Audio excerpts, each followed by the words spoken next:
A chave da virada. Guia prático para melhorar sua saúde emocional. De Marcelo Niecki e Bruno Raso. Contracapa. Cuide das suas emoções.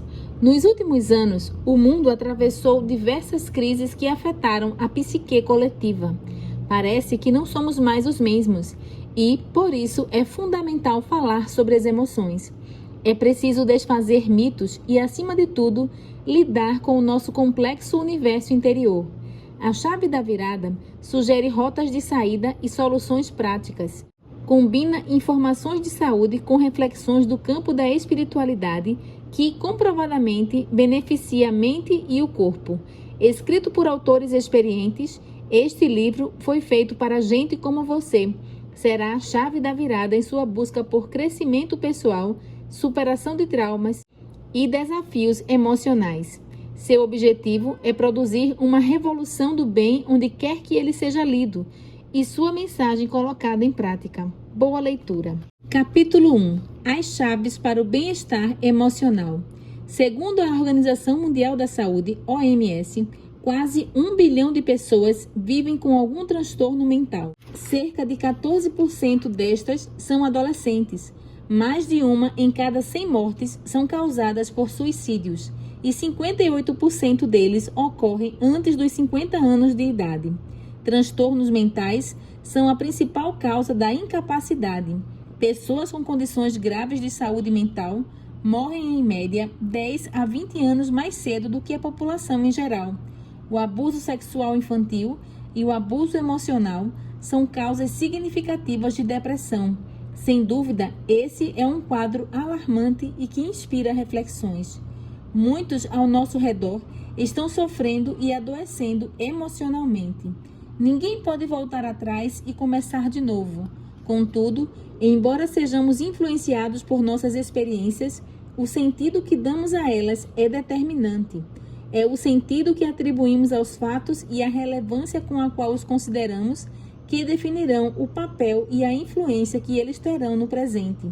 Assim, embora o passado traga influências inegáveis para a nossa vida, podemos começar a escrever uma nova história a partir de agora. Aliás, o passado não existe mais e o futuro ainda não aconteceu. Tudo o que temos é o presente.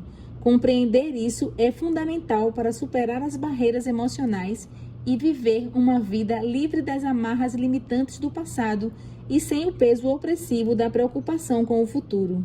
Um sistema de reações. As emoções são reações básicas e instintivas que são ativadas diante das situações da vida. Elas rapidamente alteram o funcionamento do organismo para nos preparar involuntariamente para o enfrentamento de uma situação, seja ela boa ou ruim. As emoções dão significado e relevância à nossa vida. São as cores com as quais pincelamos as mais diversas experiências. Portanto, todas as emoções são importantes e não são intrinsecamente boas nem más. Na verdade, é a maneira como aprendemos a lidar com elas que produz efeitos positivos ou negativos. Doença emocional é a perda da capacidade de lidar equilibradamente com as emoções. Enfermos emocionalmente, passamos a tomar atitudes ou a ter reações exageradas em relação ao evento gerador. Por exemplo, uma tristeza grande e duradoura demais, uma preocupação excessiva, um medo apavorante, um desânimo profundo, a perda completa de alegria e interesse, ou mesmo os vícios. Esses comportamentos ou atitudes acabam se traduzindo em uma disfunção emocional que afeta a nossa vida diretamente, causando danos às relações interpessoais, ao trabalho e ao ambiente doméstico, com efeitos nocivos à saúde física e mental. Um pacote com muitas opções. As 6 emoções básicas são raiva, nojo, medo, tristeza, surpresa e alegria. Todas as emoções têm sua função e nos auxiliam a lidar com diferentes situações na vida.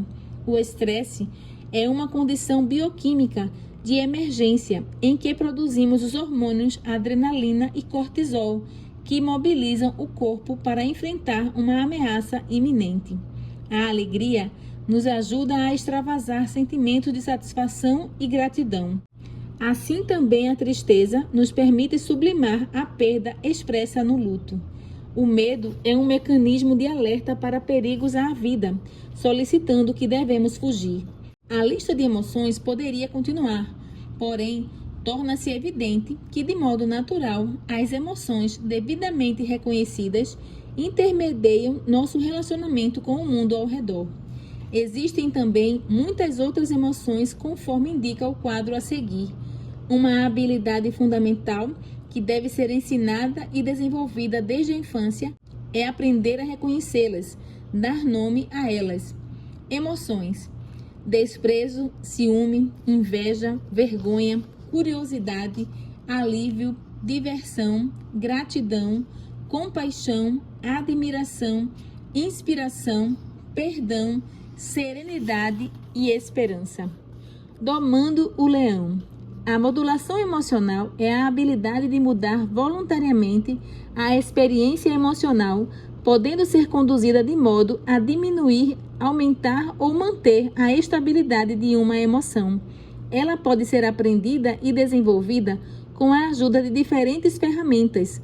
A modulação emocional desenvolve em nós a resiliência. Resiliência emocional está relacionada à capacidade de alguém lidar com as próprias emoções, demonstrando equilíbrio e controle sobre suas reações emocionais, como, por exemplo, raiva, insegurança e ansiedade, sem apresentar mudanças bruscas. Pessoas com maior nível dessa competência confiam mais em suas capacidades para desenvolver tarefas e regular suas emoções. Já aquelas com níveis mais baixos tendem a ser emocionalmente mais instáveis, afetando-se facilmente pelas situações cotidianas. Pode ser difícil para elas voltarem a um estado emocional de tranquilidade, uma vez que tendem a ser mais irritadiças, ansiosas e impulsivas. Podem apresentar também dificuldade em confiar em si mesmas e em seu potencial, preocupando-se em não alcançar as expectativas. Pilares fundamentais. A estabilidade emocional deriva de uma vida estável e a estabilidade da vida vem da sustentação proporcionada pelos pilares que construímos ao longo da existência. Os 4 pilares de uma vida plena são família, amigos, trabalho e espiritualidade. Família. As relações familiares preservam nossa história e dão sentido ao presente quando formamos elos fortes e verdadeiros. Amigos. As relações interpessoais dão significado à vida quando temos a oportunidade de compartilhar experiências. Trabalho. A capacidade produtiva e a organização financeira trazem satisfação à vida quando promovemos ou contribuímos para o sustento próprio e da família. Espiritualidade. Nessa compreensão das questões existentes e a forma como lidamos com os aspectos espirituais nos trazem segurança emocional. Cada pilar sustenta a construção de valores que vão sendo cuidadosamente desenvolvidos pelo ambiente social, pela educação, cultura e pelas escolhas pessoais. Investir tempo e buscar conteúdo significativo nessa formação nos traz a oportunidade de desenvolvimento pleno, estabilizando as emoções e aprimorando a resiliência. Esse aprendizado vai deixando marcas em nós, forjando nosso arcabouço emocional, ou seja, o tecido de emoções que permeia todas as situações que experimentamos. Os grandes mitos. As doenças emocionais são decorrentes de uma conjunção de fatores. 1. Predisposição genética. 2. Ambiente no qual estamos inseridos. 3. Experiência de vida. 4.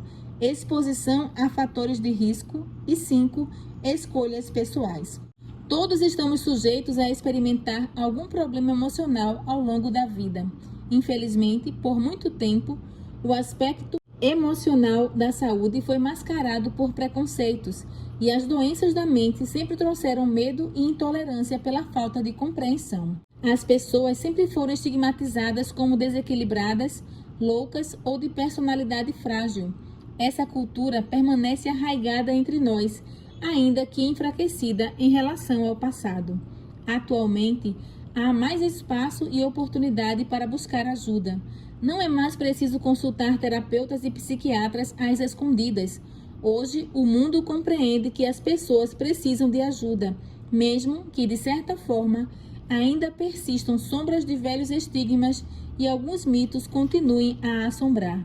Informar, orientar e reverter os estigmas faz parte da nossa tarefa de ajudar todos a encontrar suporte e acolhimento no tratamento dos problemas emocionais. Os mitos da saúde emocional. Psiquiatria é para loucos. Remédio de tarja preta são para doidos. Os remédios vão mudar minha mente. Remédios viciam. Isso é falta de fé. Isso é falta de força de vontade. Tenho vergonha de fazer terapia. Terapia não funciona. Vou me achar inferior. Eu tenho que vencer sozinho. Isso é coisa de família. Não tem jeito. Essa pessoa é problemática mesmo. Mudanças e superação. Superar as barreiras significa assumir que é fundamental mudar. As pessoas podem ter muitas queixas sobre sua vida, porém, frequentemente, se sentem mais seguras em permanecer como estão, ainda que insatisfeitas. Crenças limitantes, pensamentos intrusivos, baixa autoestima, falta de motivação ou propósitos e traumas profundos estão entre os muitos fatores que contribuem para o medo de mudar. Contudo, aprenderemos neste livro que pensamentos são eventos mentais com os quais não temos a obrigação de nos identificar. Aprender a selecioná-los, ignorá-los ou alimentá-los é a chave para o equilíbrio emocional. Descobriremos que um dos maiores erros da vida é não experimentar o presente. Precisamos colocar o passado e o futuro em seus devidos lugares, extraindo lições valiosas para viver o agora de modo significativo. Uma das coisas mais surpreendentes que veremos é o papel do sono na saúde emocional. A higiene do sono, ver página 21, é uma ferramenta quase onipresente em todos os livros sobre a saúde das emoções. É incrível o efeito que o hábito de dormir tem sobre nossa estabilidade emocional. Além disso, a atividade física regular é outro forte e eficiente indutor da saúde emocional. Essas duas ferramentas vão se combinar em um efeito sinérgico potente, conduzindo a alterações fisiológicas fortemente positivas para nossa regulação emocional. Além disso, aprenderemos várias outras estratégias para lidar com os maiores desafios emocionais da humanidade. Descobriremos também como a espiritualidade pode ser um dos mecanismos mais eficientes de superação dos problemas emocionais e de que forma podemos vivenciar essa experiência. Existe uma solução e ela está disponível para todos nós. A chave da virada. José foi um verdadeiro vencedor de obstáculos, destacando-se como uma figura preeminente na narrativa bíblica do livro de Gênesis. Filho muito desejado de Raquel e Jacó e criado com favorecimentos e preferências excessivas, José provocava ciúmes em seus irmãos. Aos 17 anos, os próprios irmãos tentaram matá-lo. No entanto, atendendo ao pedido de Rúben, optaram por jogá-lo em uma cisterna vazia, para posteriormente vendê-lo como escravo a uma caravana que se dirigia ao Egito. Para enganar seu pai, molharam a túnica de José com o sangue de um bode. Jacó, seu pai, concluiu em desespero que José havia sido devorado por alguma fera selvagem. No Egito, José foi vendido a Potifar, capitão da guarda do rei. Suas habilidades e sua lealdade garantiram a ele uma posição como mordomo na casa de Potifar. No entanto, seu porte e sua boa aparência despertaram sentimentos de luxúria no coração da esposa de seu patrão. Quando firmemente recusou as insinuações daquela mulher, José foi injustamente acusado e aprisionado. Contudo, por causa do seu comportamento proativo na prisão, com o tempo, ganhou a confiança do carcereiro e recebeu uma posição de responsabilidade ali. Tempos mais tarde, José interpretou sonhos e previu o destino de 2 de seus companheiros de prisão, o copeiro e o padeiro. 13 anos depois de José ter sido vendido como escravo, Faraó, o rei do Egito, teve um sonho que seus sábios não conseguiram explicar. Então, o copeiro real, que muito tempo antes havia sido restituído a seu cargo, lembrou-se de José, e o faraó mandou chamá-lo para interpretar o enigma. José explicou que o Egito passaria por 7 anos de abundância, seguidos de 7 anos de fome, e aconselhou o rei a armazenar grãos durante os anos prósperos, para o tempo de necessidade. Percebendo a sabedoria de José, Faraó designou o ex-escravo, então com 30 anos de idade, como o segundo em importância em todo o reino. José desempenhou um papel crucial durante aquele período de fome, muito além do Egito, o que o levou ao reencontro com sua família. Como José se fortaleceu para enfrentar tantos desafios, adversidades, injustiças, maus tratos de familiares e de estranhos? Como conseguiu se manter fiel a seus valores e íntegro em sua conduta? Ele havia aprendido e cultivado uma profunda confiança em Deus em todas as circunstâncias. Fosse em casa, pelo caminho, em um poço, em uma prisão ou no reino. Ele utilizou habilidades recebidas de Deus e desenvolvidas na prática, fosse como exilado, prisioneiro ou governador. Quando teve a oportunidade de se vingar de seus irmãos pelos maus tratos e pelo desprezo que havia recebido, escolheu o perdão e a reconciliação. Resiliente, enfrentou barreiras e superou os maiores obstáculos e reveses. Foi por meio de sua confiança em Deus que José encontrou forças para vencer. Sua vida é um exemplo de resiliência, fé e liderança, mostrando como Deus pode transformar situações negativas em positivas. José lidou com suas provações e tribulações, transformando-as em oportunidades para se renovar, crescer e prosperar. Ele não permitiu que o passado fosse um obstáculo para o cumprimento de seu propósito de salvar sua família e o mundo. Em 1893, uma epidemia de cólera se espalhou por toda a cidade de São Petersburgo, na Rússia, onde morava o famoso compositor russo Piotr Tchaikovsky. Ignorando as claras indicações sanitárias, ele seguia seu modo de pensar e bebia água sem fervê-la. Poucos meses depois, a conduta imprudente o levou à morte por cólera. As bactérias da doença invadiram seu organismo e ele morreu aos 53 anos. Assim como ele, milhares perderam a vida. Hoje, a cólera já não causa mortes como antigamente, porém, doenças emocionais têm levado a desfechos fatais. Enfermidades mentais prevalecem por toda parte. 9/10 das doenças das quais as pessoas sofrem têm aí sua base. Deus é o autor da vida e deseja que tenhamos boa saúde. 3 João 2. Ele também nos provê ferramentas e recursos para fortalecer a saúde emocional e desfrutar uma vida abundante. Assim como o salmista, podemos permitir que sua palavra seja uma lâmpada para os pés e luz para os nossos caminhos. Salmo 119 e 105. Trazendo luz em meio a tanta escuridão. Nada há mais apropriado para fortalecer o intelecto do que o estudo das Escrituras. Nenhum livro é tão capaz de elevar nossos pensamentos e dar vigor às habilidades como as grandiosas e enobrecedoras verdades da Bíblia. Se a palavra de Deus fosse estudada como deveria ser, as pessoas teriam uma mente mais esclarecida, um caráter mais nobre e firmeza de propósito, coisas raramente vistas nos dias de hoje. Que desafio imenso! Os próximos capítulos vão ajudar você a descobrir novas maneiras de superar os desafios emocionais por meio de uma sabedoria divina, infinita. Como autores, dedicamos a vida a estudar os temas de estilo de vida, saúde emocional, espiritualidade e suas interrelações. Este livro traduz nosso sonho de compartilhar com você o que aprendemos. Esperamos que goste. Vamos reaprender a sonhar e a construir cada dia uma vida emocionalmente saudável.